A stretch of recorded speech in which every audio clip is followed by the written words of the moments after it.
When we speak about health after 60, we are not really speaking about decline. That word has done more harm than good. What we are actually speaking about is transition. The human body does not suddenly break at a certain birthday. It changes its priorities. It reallocates resources.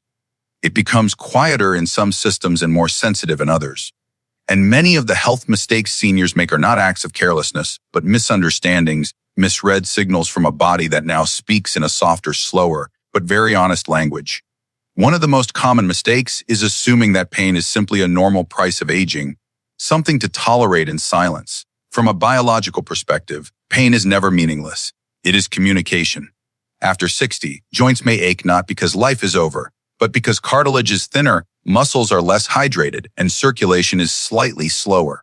When pain is ignored, the nervous system adapts to it, rewiring itself in ways that make movement feel threatening. Over time, this leads to fear of motion, and fear is far more damaging than stiffness. The body is designed to respond positively to gentle, consistent movement, even in later decades.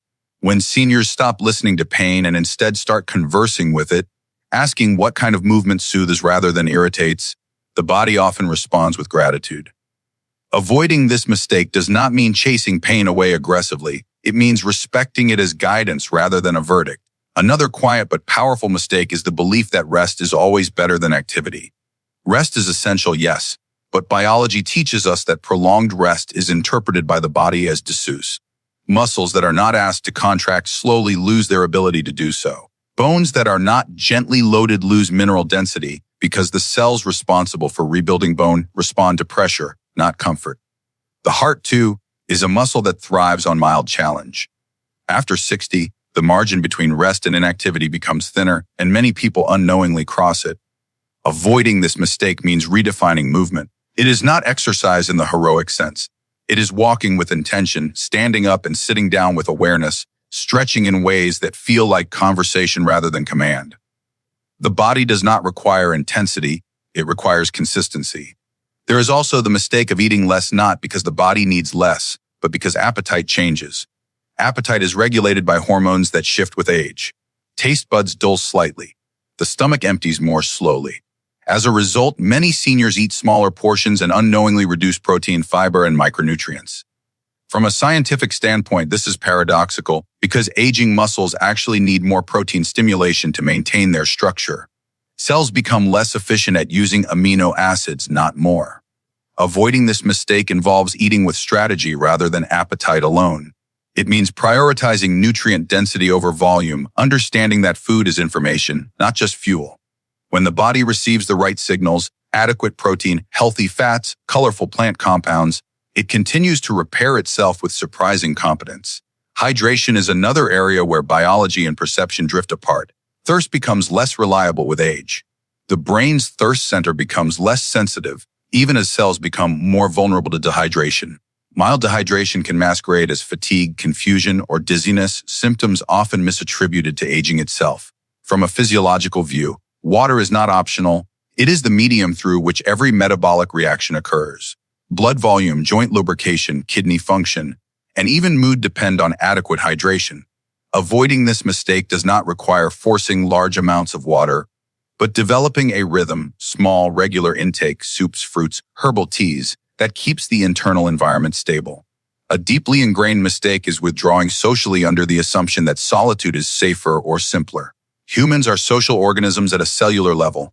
Social interaction influences hormone balance, immune response, and even gene expression. Loneliness has been shown to increase inflammatory markers, which quietly worsen conditions like heart disease, arthritis, and cognitive decline. After 60, social circles may naturally shrink due to retirement loss or mobility changes. The mistake lies in accepting this shrinkage as inevitable. Avoiding it means understanding that connection does not need to be loud or frequent to be powerful. A regular conversation, shared laughter, purposeful volunteering, these experiences act like nutrients for the nervous system, stabilizing mood and preserving cognitive flexibility. Another subtle error is assuming that mental decline is unavoidable and therefore not worth resisting. The brain, like muscle, responds to use. Neuroplasticity does not vanish with age, it merely slows. Learning new skills, engaging in complex thought, and even reflecting deeply on life experiences stimulate the formation of new neural connections. When seniors stop challenging their minds because they believe it no longer matters, the brain receives a message of redundancy. Avoiding this mistake means treating curiosity as a form of medicine. Reading, learning, questioning, teaching, these acts keep neural networks alive and adaptive. The brain does not demand youth, it demands engagement. Many seniors also make the mistake of managing health conditions in isolation, focusing on individual symptoms rather than patterns. A pill for blood pressure, another for sleep, another for pain. While medication has an important role, biology is interconnected. The body does not compartmentalize the way prescriptions do. Poor sleep worsens blood sugar control. Chronic stress elevates blood pressure. Inflammation influences pain, mood, and cognition simultaneously. Avoiding this mistake involves stepping back and asking broader questions. What is my sleep rhythm? How is my stress? Am I moving enough? Am I nourished? This system's level thinking aligns more closely with how the body actually functions. Fear of falling is another powerful force that shapes behavior after 60. While the fear is understandable, it often leads to less movement, which ironically increases fall risk. Balance is not a static trait, it is a skill maintained by the nervous system through practice. When balance is not challenged gently and safely, the brain loses confidence in spatial awareness. Avoiding this mistake means reframing balance training as trust, building between the brain and body. Simple practices, standing on one foot near a support, slow directional changes, mindful walking, send reassurance to the nervous system that stability is still possible. Sleep is often misunderstood in later life. Many seniors accept poor sleep as normal, spending nights fragmented and days fatigued. Yet sleep architecture changes, not disappears. The body may need slightly less total sleep, but it still requires quality cycles to repair tissues, consolidate memory, and regulate hormones. Light exposure, irregular schedules, late meals, and daytime inactivity all interfere with this process. Avoiding this mistake means respecting sleep as a biological ritual. Consistent routines, morning light, gentle evening wind down practices, these cues help the brain recognize when to rest. Sleep is not passive, it is active maintenance. There is also the mistake of neglecting posture and breathing. Over years, habits shape the skeleton. Rounded shoulders, shallow breaths, and compressed spines are not inevitable results of age, but of adaptation to modern life. Poor posture reduces lung capacity, strains joints, and alters balance. Shallow breathing keeps the nervous system in a mild state of stress. Avoiding this mistake involves rediscovering the body's verticality and the breath's depth. Slow diaphragmatic breathing stimulates the vagus nerve, calming inflammation and improving heart rhythm. Standing tall is not cosmetic, it is physiological. Perhaps the most profound mistake is internal rather than physical, the belief that it is too late to change. Biology disagrees. Cells are constantly renewing. Muscle proteins turn over. Bone remodels. Even immune cells are replaced. While the pace is slower, the capacity remains. When a person believes change is futile, the brain reduces motivation signals and the body follows. Avoiding this mistake means adopting a long view of health, where small improvements compound over time. A 10-minute walk, a glass of water, a moment of connection, these are not insignificant acts. They are signals to the body that life is still being invested in. As we reflect on health after 60, it becomes clear that mistakes are rarely acts of neglect. They are acts of misunderstanding. The body is not asking to be fought or forced back into youth. It is asking to be listened to with curiosity and respect. Science shows us that aging is not a single process, but a collection of adjustable systems. Philosophy reminds us that care is an expression of self-worth. When seniors learn to avoid these common mistakes, not through fear but through understanding, health becomes less about control and more about partnership. The conversation about health after 60 does not end where understanding begins. In many ways, it deepens. As people move further into this stage of life, the body becomes more honest, more direct. It no longer hides imbalance behind excess energy or youthful resilience. This honesty can feel uncomfortable, but it is also an invitation to relate to the body not as a machine that should obey, but as a living system that responds to attention, patience, and respect. Another mistake that quietly shapes senior health is underestimating the role of inflammation. Inflammation is not an enemy. It is a biological response meant to protect and repair. But when it becomes chronic, low-grade, and unnoticed, it slowly erodes tissues and accelerates aging processes. Poor diet, unresolved stress, lack of movement, and disturbed sleep all feed this internal fire. Many seniors chase symptoms without addressing this underlying state. Avoiding this mistake means learning to calm the body's internal environment. Gentle movement increases circulation and clears inflammatory byproducts. Nutritious foods provide antioxidants that neutralize cellular stress. Calm breathing tells the nervous system it is safe to lower its defenses. When inflammation is reduced, many seemingly unrelated symptoms soften together. There is also the tendency to ignore strength training, especially among those who were never introduced to it earlier in life.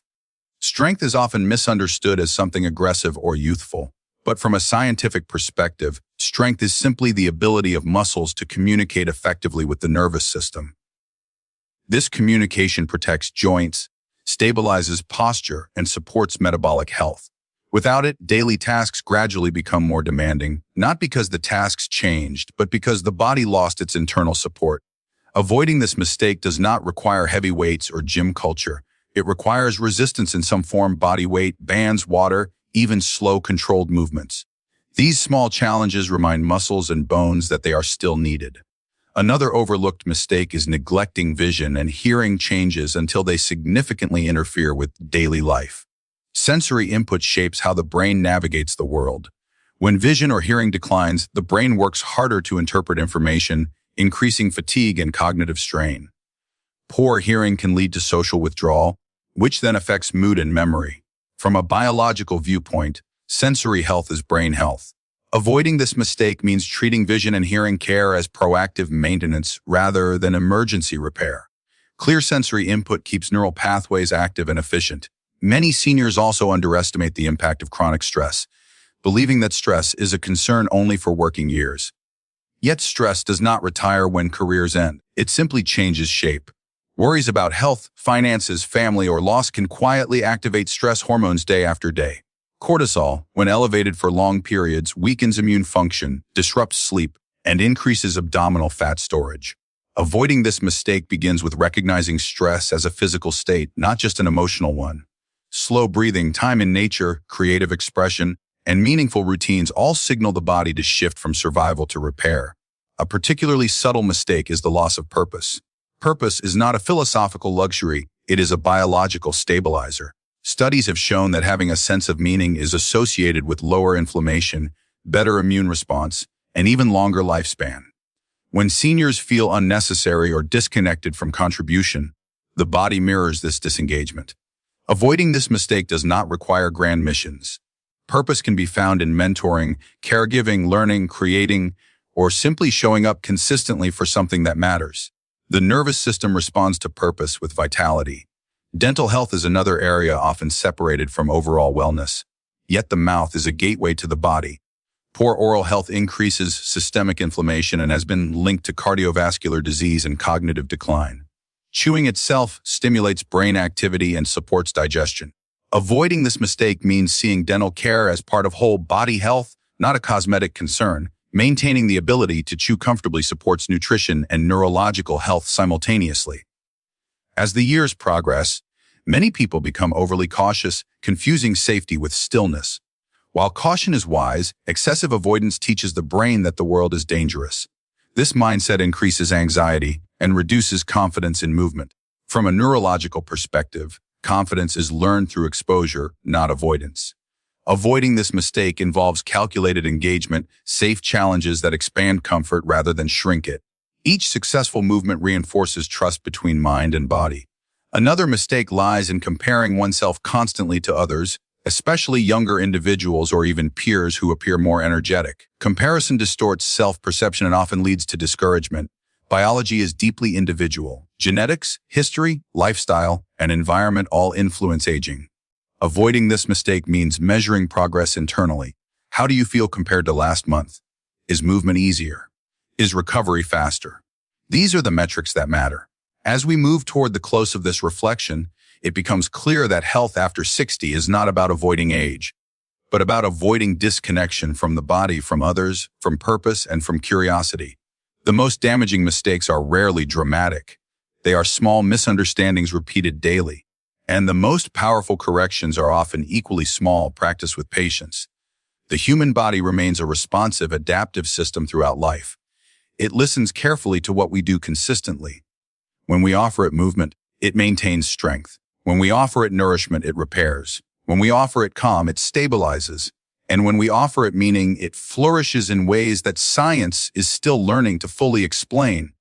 If you've stayed with me through this reflection, I invite you to pause for a moment and listen to your own body.